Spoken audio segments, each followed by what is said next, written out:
আসসালামু আলাইকুম ভাই ব্রাদার, কি অবস্থা সবার? আশা করি সবাই ভালো আছেন। আজকে আমাদের পুরনো টি4 ভিলায় কাজে আসছি। আর আজকের কাজ হচ্ছে আমাদের ছাদে কিছু পাইপ লাগানো হয়েছিল, এগুলা হচ্ছে গ্যাস পাইপের জন্য।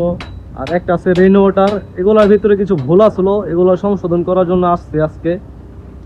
কারণ আজকে এখানে ঢালাই দেওয়া হইতেছে, দেখতেছেন কি পরিমাণ ঢালাই দেওয়া হয়েছে। এই হচ্ছে গ্যাস পাইপের লাইন, এগুলো সবকিছু গ্যাস পাইপের লাইন, সবকিছু ঠিক মতো গাড়া দিয়ে গুলো দিয়ে লাগানো হয়েছে এইদিকে। আর এই পাইপের ভিতরে যেমন এখানে 45 লাগানো হয়েছে, 75 পাইপটা ঠিক এই জায়গায় একটা লাগানো হবে, ওই জায়গায় একটা লাগানো হবে, আর এই মাঝখানের একটা, আর হচ্ছে ওই কোনার একটা, এই মোট 4টা লাগানো হবে। তারপরে এই দিকের কাজ কাম কমপ্লিট হয়ে যাবে, তারপরে চলে যাব আমাদের পুরনো টি4 ভিলায়, টি2 ভিলায়। আর আগের ভিডিওতে তো সবকিছু দেখছেন কি কি কাজ করা হয়েছে টি2 ভিলায়, আর কি কি বাকি আছে সবকিছু আজকের ভিডিওর মাধ্যমে জানানো হবে। তো সবাই আমার ভিডিও মাঝে থাকেন এবং ভিডিও উপভোগ করেন। আর এইদিকে আমার ভাই ব্রাদাররাও কাজ করতেছে, দেখতে পাচ্ছেন, তারা হয়তো খাসাবাড়ি কাজ করে, এই যে সাপোর্ট মারতেছে ঢালাইয়ের ভিতরে। আর সবকিছুর ভিতরে সাপোর্ট মারবে। এই যে ভাই আমার যে বয়সটা, এই বয়সটাই মনে করেন টাকা পয়সা কামানোর একটা বয়স। আর এই বয়সই মনে করেন কাজ কাম শিখার একটা বয়স।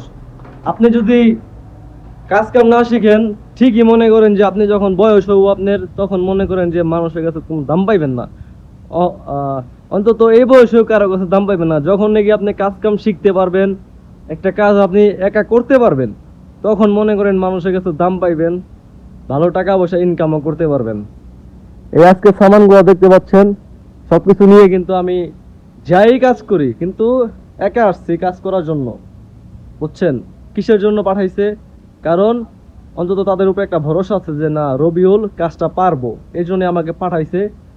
আর এখন আছি কিন্তু আমরা বানানপুর ঘেটে, ওইদিকে আমাদের রাস্তা, মেন রোড, আর এটা হচ্ছে একটা ব্যানার।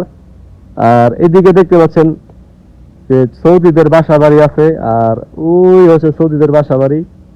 আর যে প্রজেক্টে কাজ করতেছি এটা হচ্ছে আল ফুরসান। হয়তো 2-1 বছর পরে মনে করেন সবকিছু সেম একটা শহরের মতো হয়ে যাবে, রূপান্তর